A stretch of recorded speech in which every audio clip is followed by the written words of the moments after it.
Hi, it's me again with Corel Draw Tips and Tricks. Somebody asked me how to make a strand of barbed wire.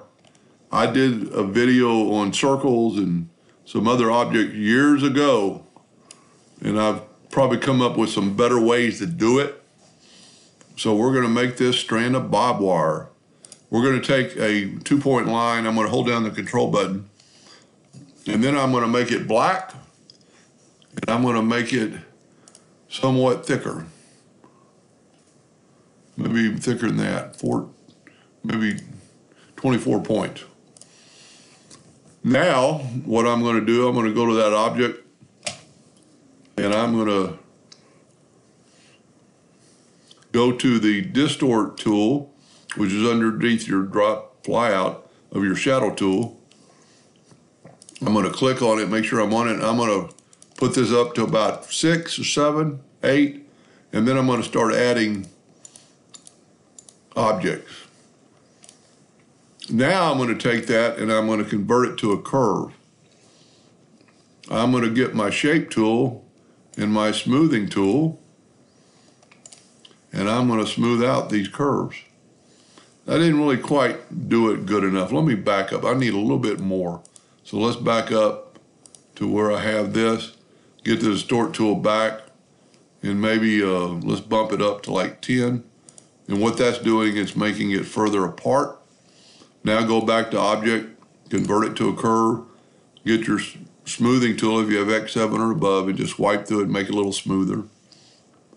Now we're going to Control D and make a duplicate of that, and make the duplicate a light gray by right-clicking gray, and then I'm going to mirror it.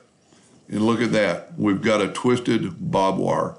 Now I need to select both of them, go up to object and convert the outline to an object. I'm going to left click, right click, because I want a black outline. And then you just need to get the virtual segment delete key, about the only way to do this.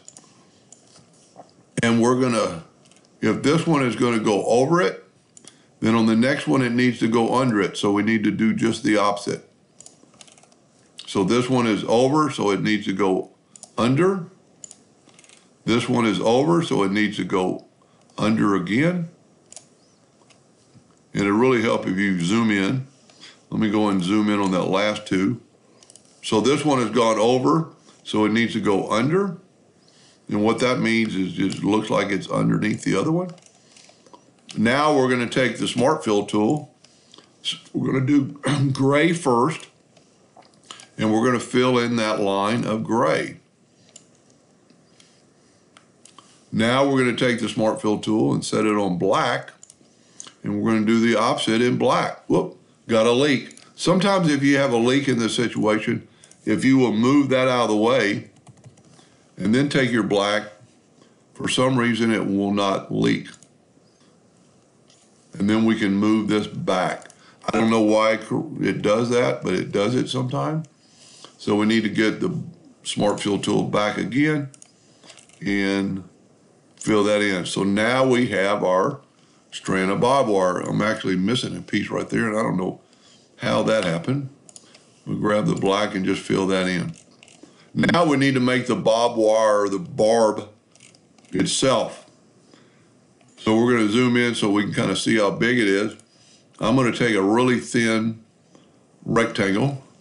I'm going to round it off with my ratio lock to get a round object.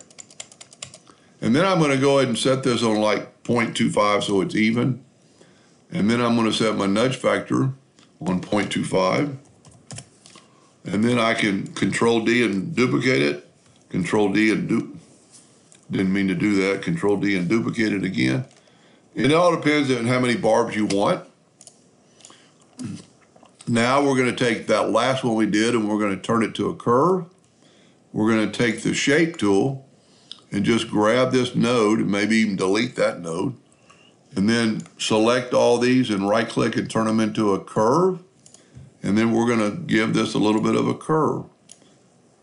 Now let's even take that and right click and turn that into a cusp. So it only do one. And you could, your artistic ability would show in this. We're going to Control D and make a duplicate. We're going to mirror it and then mirror it again.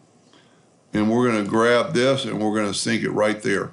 Now we have another one on top, so we're going to grab the shorter one and delete it.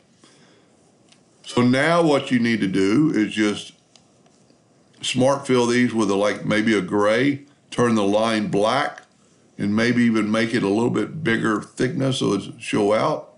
That's too much. Let's go 2. And at this time is where you want to hit the F12 key and scale it with object. So that's pretty important. Now we've made it pretty good. We're maybe going to make it a little bit larger. And we're going to put it like right there. And we're going to tilt it just a little bit because none of them are perfect. We're going to hit the plus key on our keyboard and move this one to like right there and mirror the other way. And then you can always move it around, you know, with your nudge keys. And then we're going to add a few more. But that's why if you hit the plus key and move it down there, we want it to go the opposite direction, so we're just going to mirror it. Do 2 more and we're done. Plus key, put it right there, mirror it the opposite direction. Doesn't matter which mirror you do it because it's at such an angle that it'll work in either case. Now you just kind of make sure it's in the middle of your strand, and there you have a barbed wire strand. And I've got a couple of videos, if you will watch them, on how to rotate those around a circle. And this particular customer wants it just Control G to group that together. They actually wanted like this. They were showing me kind of a sketch, and then we could just move this up here. And at this time, you could, you know, do a lot. We could grab the shape tool. Well, this is all one group now, so we have to ungroup it. And then we can grab the shape tool, grab that, and we can actually make this wire longer. Grab that. Now see, there's that problem we had, but it should work. Nope, it's grabbing just a smart fill. So I'm going to take and I'm going to delete this. We still have that shape, and I'm just going to grab the part here and make it black. Actually, I'm going to have to use the smart fill tool, set on black, and voila. And then really, if you want it, if you've got that the way you want it, and your box is going to be square, you could Control G, Control D, and mirror it one way, and then mirror it the other way, and you have a rectangle around. It'd make a good frame for a plaque. And there's a lot of other things you could do to make it even better. You could, you know, first of all, I don't know what happened to our outline around that, but you could outline these, you know, and you could put, like we did before, you could put the other one to the back and make it actually like the corners are intertwined. Anyway, I hope that helped them a little bit. Thank you for watching.